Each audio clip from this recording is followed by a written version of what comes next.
Em 1932, o pincel do artista Alexandr Samushvalov dá vida a uma obra que marcaria a época, Moça com Camiseta Listrada. A tela não apenas conquistou imediatamente um lugar de destaque no acervo do Museu Russo, como cruzou fronteiras, brilhando na Exposição Internacional de Paris, onde foi agraciada com a Medalha de Ouro.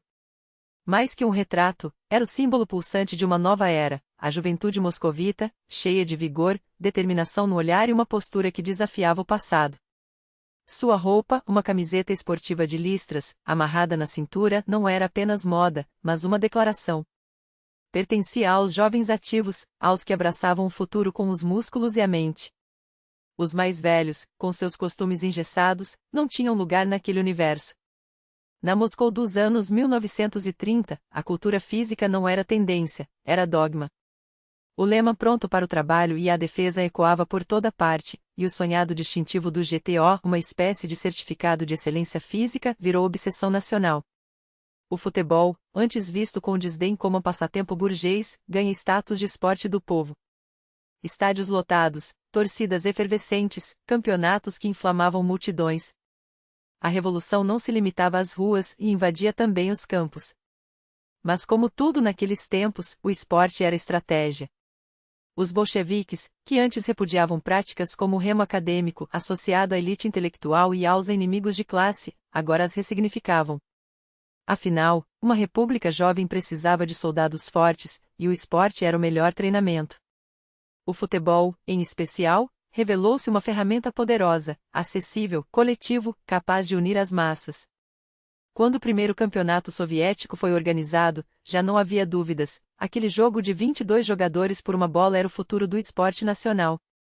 No coração desse movimento, 3 pilares sustentavam o esporte moscovita: o exército, com seu clube precursor do futuro CSKA, a temida NKVD, por trás do Dínamo, e a juventude comunista, através do Komsomol. Mas algo novo surgia. De uma modesta equipe operária, a Pronkooperatsia, nascia o Spartak, não por decreto de um ministério, não por ordem de um general, mas pela paixão genuína das arquibancadas. Era o clube do povo, forjado na admiração dos torcedores, não na proteção de um aparato estatal. E, a partir de 1935, essa força popular se tornaria imparável. Claro, o apoio dos sindicatos e do Komsomol foi crucial. Sem o empurrão da burocracia, até mesmo as revoluções esportivas esmorecem. Mas o Spartak transcendia isso. Enquanto CSKA e Dínamo carregavam o peso de suas instituições, o Spartak voava livre, alimentado por uma energia única. Não à toa, ainda hoje, quando se fala do clube mais querido da Rússia, um nome vem à mente: Spartak. Não é o Dínamo, com sua tradição policial, não é o Zenit, com seu brilho recente, nem o CSKA, com sua disciplina militar. É o Spartak de Moscou, a equipe que nasceu do chão da fábrica e conquistou o coração de uma nação. Por trás desse fenômeno, uma família, os irmãos Tarostin. Nikolai, o primogênito, já chutava a bola antes mesmo da Revolução. Nos anos 1920, foi um dos fundadores da Pronkooperatsia, e seus 3 irmãos, Alexandr, Andrei e Petróleo, seguiram seus passos. Juntos, não apenas vestiram a camisa da seleção soviética como se tornaram seus maiores astros.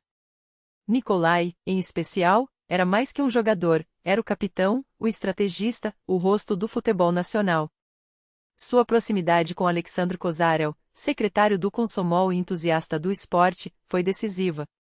Foi dessa união de visões que surgiu a reformulação da Pronkooperatsia e, com ela, o Spartak.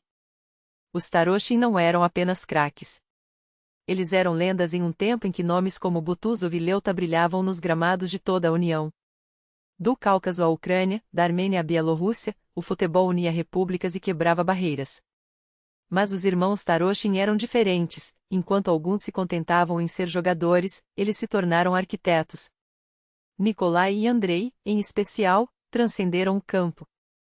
Andrei lideraria a Federação de Futebol por anos e Nikolai, o eterno apaian do Spartak, foi o cérebro por trás de cada contratação, cada vitória, cada momento de glória do clube. O nome, é claro, não foi escolhido ao acaso. Spartak ecoava o romance de Giovannioli, que exaltava a coragem dos gladiadores oprimidos lutando por liberdade, uma narrativa que ressoava profundamente com o ideal soviético. Há quem diga que a ideia surgiu em uma noite de insônia, quando propostas genéricas como a estrela ou a estandarte soavam vazias. Até que os olhos de Nicolai caíram sobre o livro na mesa, Espartaco. Era perfeito.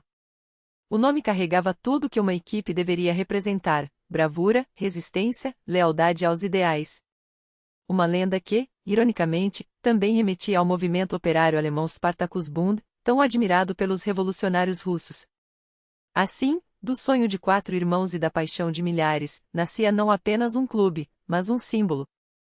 O Spartak não era apenas uma equipe de futebol, era a encarnação de uma época, de um povo, de uma revolução que se jogava com os pés, mas se vencia com o coração. E, até hoje, quando a bola rola em Moscou, é esse espírito indomável, popular, eternamente rebelde, que continua a inspirar. O Spartak não nasceu do acaso, nem seu nome foi escolhido por mero capricho. Era carne e não por acaso os açougueiros do Sindicato Alimentício MKS o batizaram assim. Porque o Spartak era o povo em movimento, a força bruta dos que trabalhavam com as mãos, dos que transformavam a matéria-prima da revolução em algo tangível, palpitante, vivo. Diferente dos clubes atrelados a ministérios, a aparatos de Estado ou às sombras do NKVD, o Spartak surgia livre, uma criação autônoma, filiada não a burocratas, mas à própria essência do proletariado organizado. Não havia padrinhos políticos nem proteção institucional. Havia, isso sim, a teimosia de 4 irmãos e a audácia de um projeto que ousava existir fora das regras. E foi com essa independência que Nikolai Starostin, um dos arquitetos do sonho, traçou a primeira versão do emblema, um losango cortado pela letra S em diagonal, como um golpe de espada sobre o peito do sistema. Um símbolo que não pedia permissão para existir. Em 12 de abril de 1935, o Spartak de Moscou entrou em campo pela primeira vez e esmagou a Moskovskaya Treugolka por 7-1. Não era apenas uma vitória esportiva, era a declaração de que uma nova força havia chegado para reescrever as leis do jogo. O futebol moscovita, antes um espetáculo amador, ganhava músculos. E quando a França estendeu o convite para um teste internacional, a seleção da capital formada por jogadores do Spartak e do Dinamo embarcou para Paris como embaixadora de um experimento social que o mundo ainda não compreendia. O adversário? Nada menos que o Racing Clube de France, campeão nacional, dono de uma tática revolucionária para os soviéticos, o W, um esquema que confundia e asfixiava. Os franceses, ágeis e técnicos, cortavam a defesa moscovita como faca na manteiga. Mas entre os postes, um jovem de 20 anos, Anatoly Akimov, apodado pela imprensa francesa de Aélie Anguille de Moscou, o enguiço moscovita desafiava a física.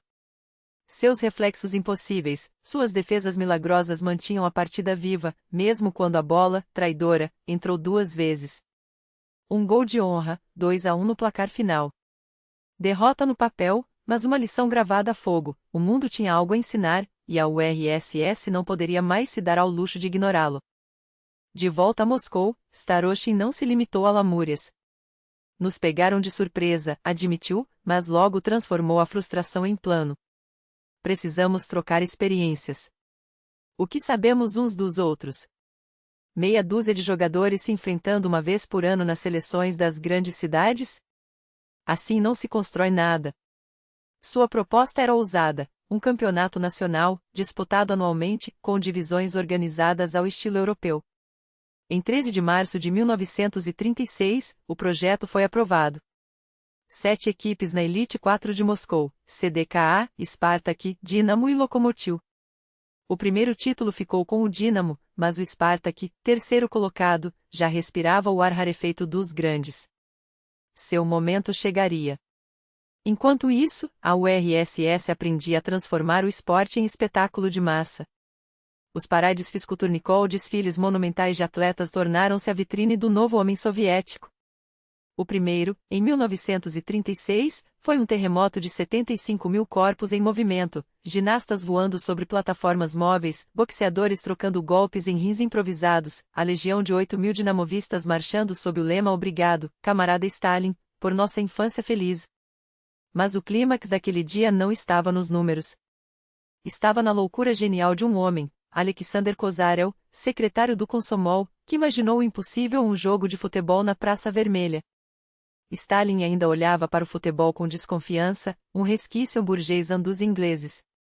Kozarev, porém, Sabia que o esporte poderia ser a arma perfeita de propaganda desde que apresentado da maneira certa. E quem melhor para encenar esse milagre do que o Spartak? Não o Dínamo, campeão e favorito, mas os rebeldes, os independentes, os mesmos que haviam nascido da teimosia de 4 irmãos e da carne dos trabalhadores. O risco era enorme. Se o plano desse errado, o futebol soviético poderia ser enterrado antes mesmo de nascer. Mas Kozarel, ele próprio um dos idealizadores do clube anos antes, tinha conexões. E uma obsessão, fazer Stalin ver e, quem sabe, gostar. O obstáculo? A própria Praça Vermelha. Sua pedra irregular, dura como os ossos de um boxeador, era um convite a fraturas. Correr sobre ela era um martírio, marcar um campo, uma utopia. A solução? Um tapete gigante, costurado à mão com retalhos de feltro, pintado de verde para imitar grama. 9.000 metros quadrados de trabalho artesanal feito, ironicamente, pelos próprios jogadores do Spartak, que trocaram as chuteiras por agulhas e linha nas noites que antecederam o evento. Cada ponto era uma aposta contra o fracasso. Mas o NKVD, sempre desconfiado, quase arruinou tudo. Isso é perigoso, sentenciaram os agentes. Alguém vai se machucar. Starostin, então, fez o que sempre fazia, desafiou a lógica. Ordenou a um de seus jogadores que se atirasse de corpo inteiro sobre o tapete, diante dos fiscais. O atleta obedeceu e se levantou como se nada tivesse acontecido. Só na privacidade do vestiário revelou o preço da encenação, um hematoma negro, do tamanho de um prato, espalhando-se por sua coxa. Mas o show deveria continuar. No dia do parade, o tapete foi estendido sobre a pedra fria. O angramado improvisado tremulava sob os pés dos atletas, mas aguentaria pelo menos por meia hora, tempo exato do espetáculo. Stalin, na tribuna do mausoléu, observava tudo com Kozarel ao lado, torcendo um lenço entre os dedos. Um sinal combinado bastaria para abortar a missão. Mas o Spartak, dividido em 2 times, entrou em campo e jogou como se a história dependesse daquele momento. Cada passe, cada drible, cada defesa era calculado para seduzir o homem que decidiria o futuro do futebol soviético. E funcionou. Quando o apito final soou, Stalin não havia se levantado. Não havia ordenado o fim do jogo. Pelo contrário, o futebol, antes uma suspeita ideológica, ganhava ali o aval do regime. E o Spartak, mais uma vez, provava que sua existência não era mero acaso, era destino. Porque enquanto outros clubes representavam instituições, o Spartak encarnava algo muito mais poderoso, o povo. Não a burocracia, não o exército, não a polícia secreta, mas a carne, o suor, a teimosia daqueles que se recusavam a pedir permissão para brilhar. Era isso, afinal, o segredo do Spartak, um nome que cheirava a churrasco e a revolução, um clube que pertencia a todos e a ninguém, um time que nasceu fora das regras justamente para reescrevê-las. E enquanto a URSS aprendia a amar o futebol, o Spartak já sabia uma verdade que demoraria décadas para o mundo entender: o jogo não se ganha apenas com os pés. Às vezes, é preciso costurar o campo com as próprias mãos. E então, até mesmo o homem que via tudo e a todos, sim, o próprio voz de todos os povos, Joseph Stalin, não pôde ignorar. A União Soviética viu. O mundo viu. Ou, melhor dizendo, o mundo que importava viu, aquele que pertencia ao Komsomol, aquele que respirava a mesma revolução que os irmãos Starostin. E foi justamente Kozarel, o homem que tecia as engrenagens da juventude comunista, quem empurrou essa ideia adiante com a urgência de quem sabe que o tempo está se esgotando. Em poucos meses, antes que a sombra do Gulag o engolisse, o campeonato soviético já rolava, e a oportunidade era dourada: seduzir o poder com um espetáculo que nem mesmo o mais cético dos líderes poderia desdenhar. Stalin, é verdade, não nutria paixão pelo esporte. O futebol, para ele, era um passatempo burguês, um jogo de crianças enquanto o mundo ardia. Mas o líder entendia uma coisa: o povo precisava de pão e circo. E se o circo pudesse ser pintado de vermelho, tanto melhor. Então, quando o futebol desceu sobre a Praça Vermelha, sim, aquele campo sagrado onde desfilavam tanque e ideologia, não foi por acaso. Foi um recado. Um aviso de que aquele esporte, antes marginal, agora tinha bênção. Ou, no mínimo, uma tolerância silenciosa. E em um regime onde o não era uma sentença de morte, o silêncio já era um assim. A partir daí, o futebol deixou de ser um mero jogo. Tornou-se a coluna vertebral de algo maior, a prova de que o sistema soviético podia unir, emocionar, vencer. Até mesmo nos gramados. E então veio 1936, e com ele, a Guerra Civil Espanhola, um incêndio que iluminaria, sem querer, o caminho do futebol soviético rumo ao mundo. Os bascos, aquele povo teimoso do norte da Espanha, com sua língua indomável e seu futebol ainda mais indomável, declararam sua autonomia com as mesmas mãos que empunhavam a taça do campeonato nacional. O Athletic Bilbao e a Real Sociedade não eram apenas times, e eram símbolos. E seu presidente, José Antônio Aguirre, um ex-jogador que trocara as chuteiras pela trincheira, sabia, o futebol poderia ser uma arma tão poderosa quanto um rifle. Quando a guerra estourou, os bascos transformaram os estádios em fronteiras de resistência.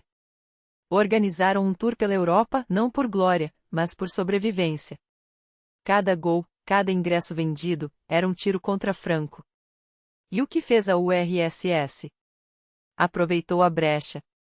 Apoiou os bascos contra o fascismo, é claro, mas também viu ali uma chance de ouro, medir suas forças. Os soviéticos precisavam provar a si mesmos e ao mundo que seu futebol não era um brinquedo de quintal. Que seus atletas, forjados no isolamento de um império que boicotava Olimpíadas, podiam enfrentar e derrotar os melhores.